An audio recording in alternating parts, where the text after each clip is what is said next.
Hello, entrepreneurs. Joe DeChara coming to you live once again from downtown Flushing, New York for another amazing version of Joe DeChara Presents How to Win at Business.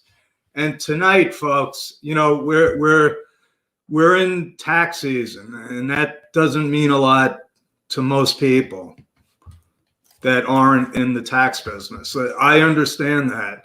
But the next 77 days, I won't be sleeping. I won't have time to eat. It's going to be total chaos. It already is total chaos. And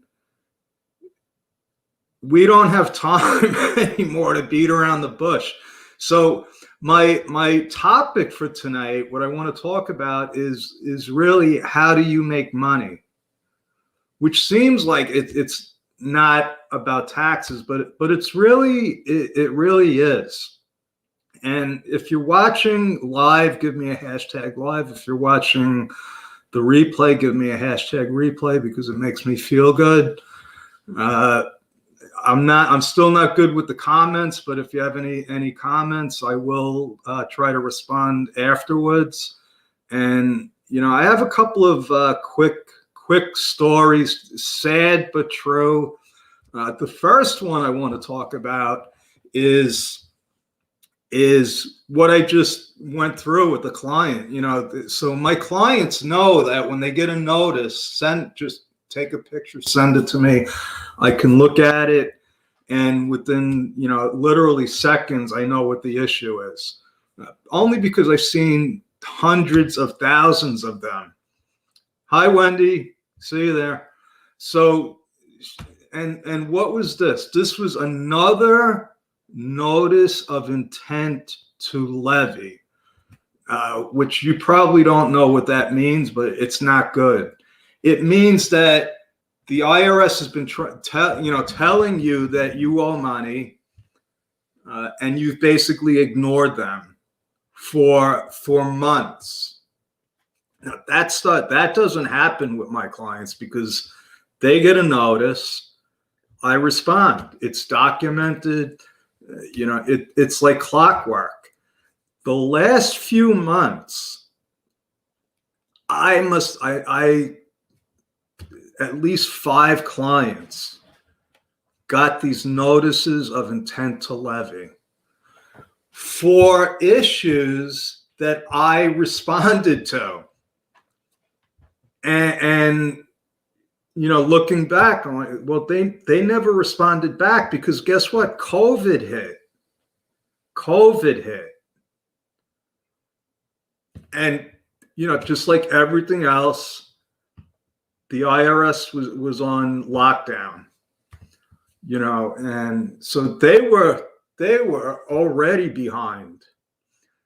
They're still falling behind, which is really troubling, and I'll tell you why. So my client gets a notice of intent to levy means that they're about to take your bank account or anything else that they could find in that entity's name.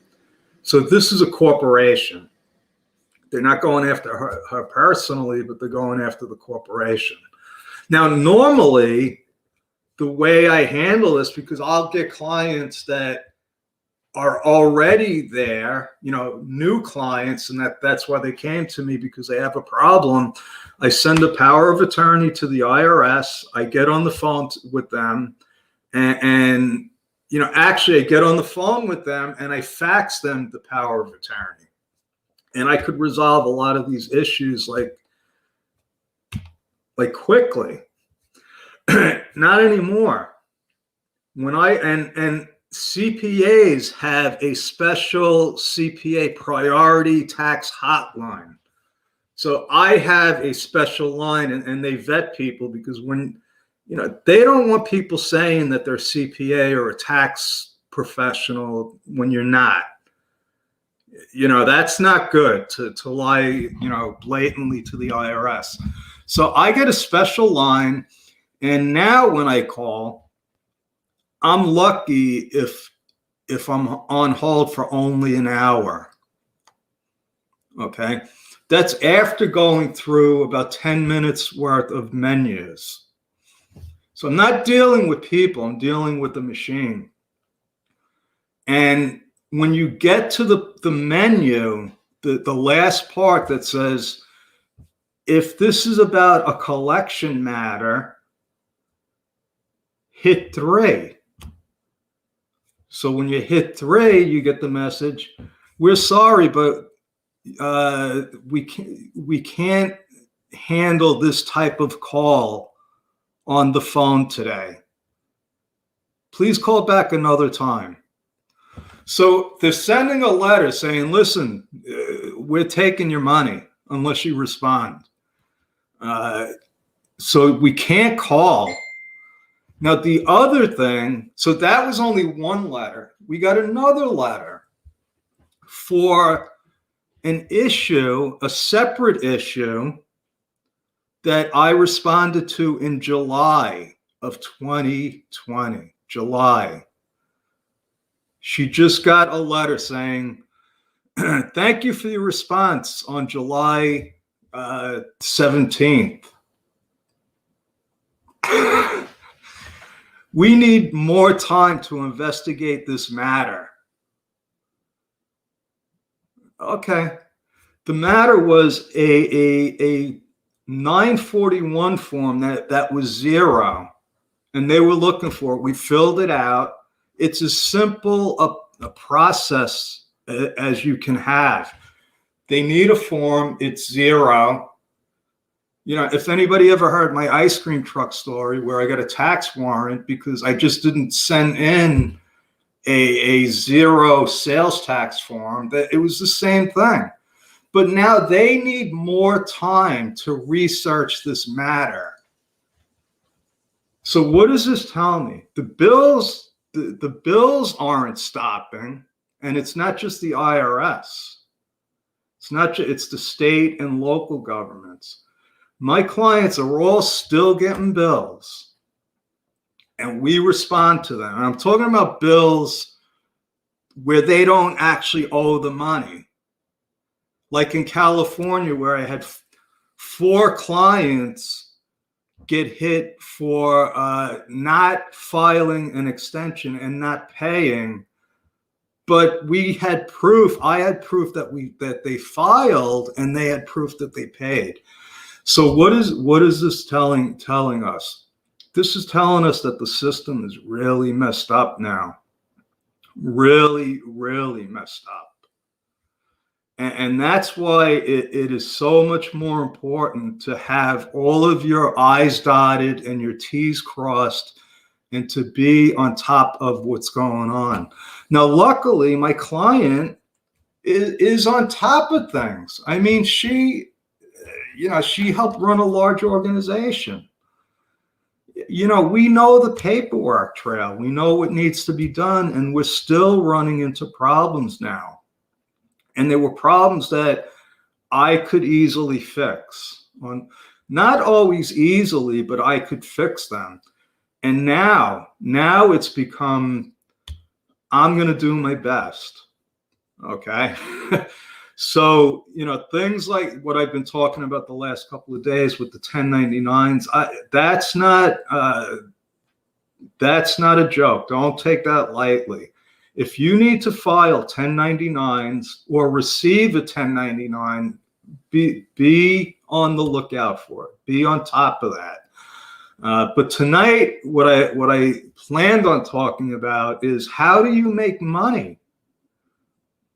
Because, you know, we're entrepreneurs. If you're watching me and you don't know what I'm talking about, because I am a CPA. This is how I make money. I do bookkeeping. I do tax preparation.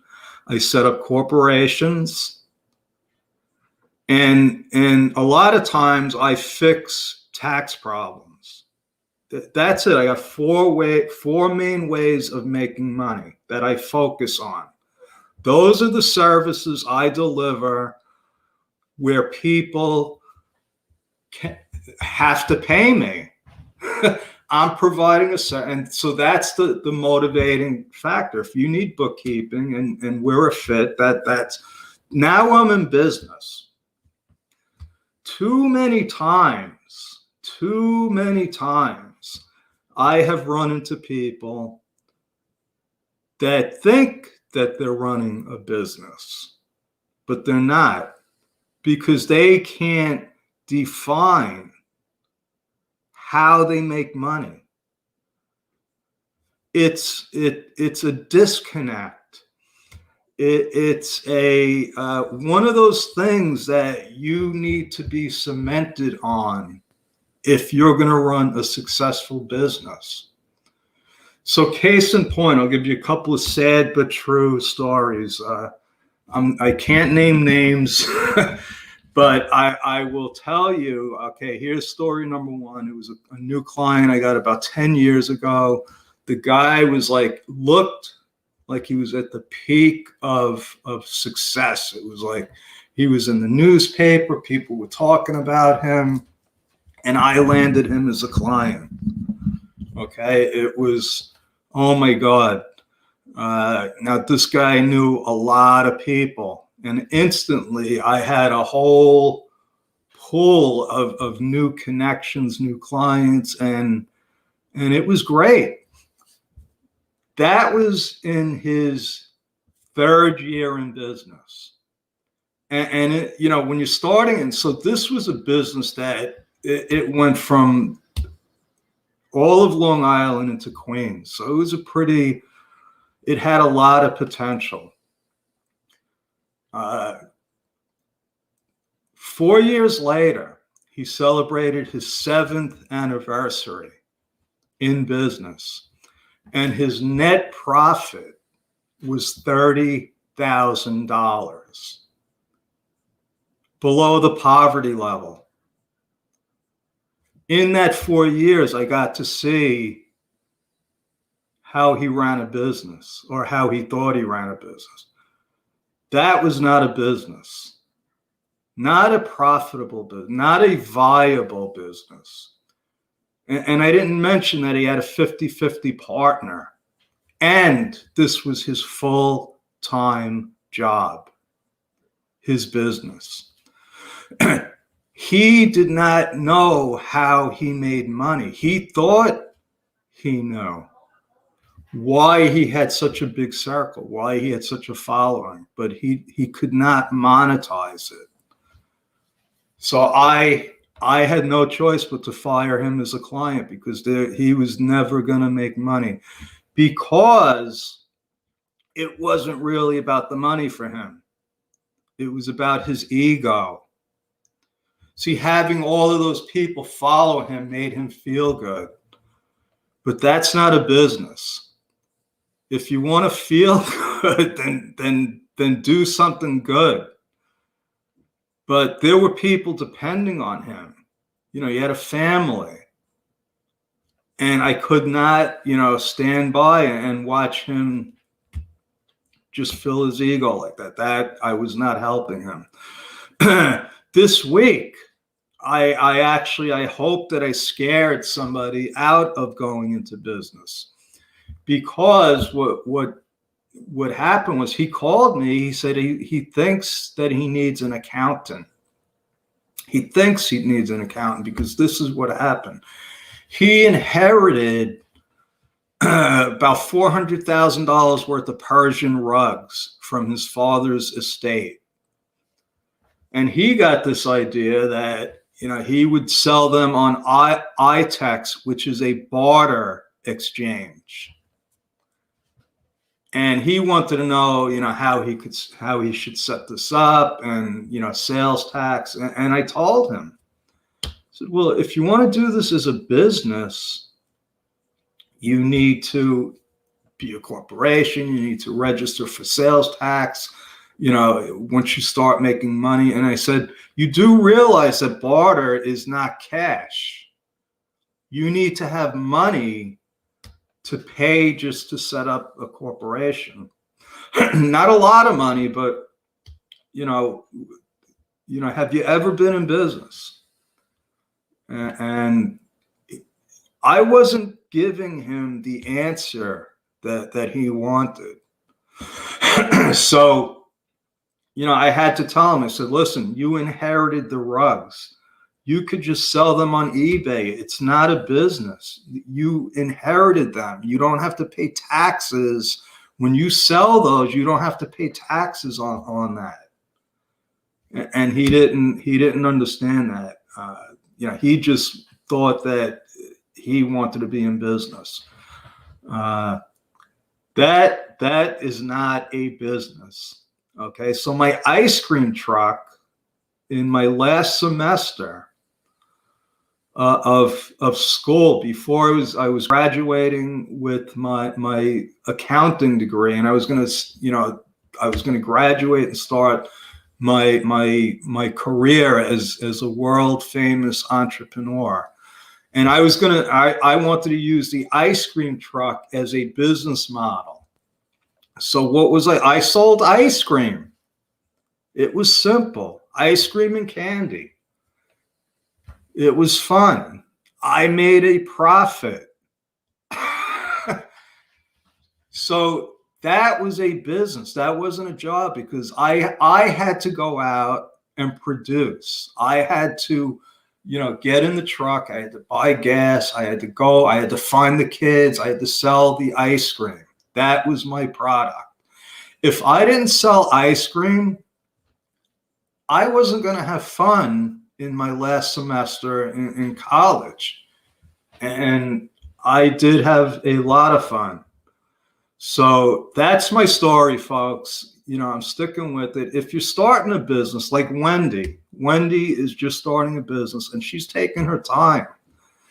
She wants to figure out, what is it I want to do? And who do I want to do it with? And then once you figure that out, then you say, okay, how do I monetize this now?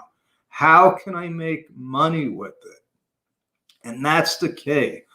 I see way too many people getting into business and just, spinning their wheels because they're missing the most important thing. If you don't have revenue, you don't have a business. And it's as simple as that. So figure out how it is that you're going to make money. Too many people go into business and just spend money.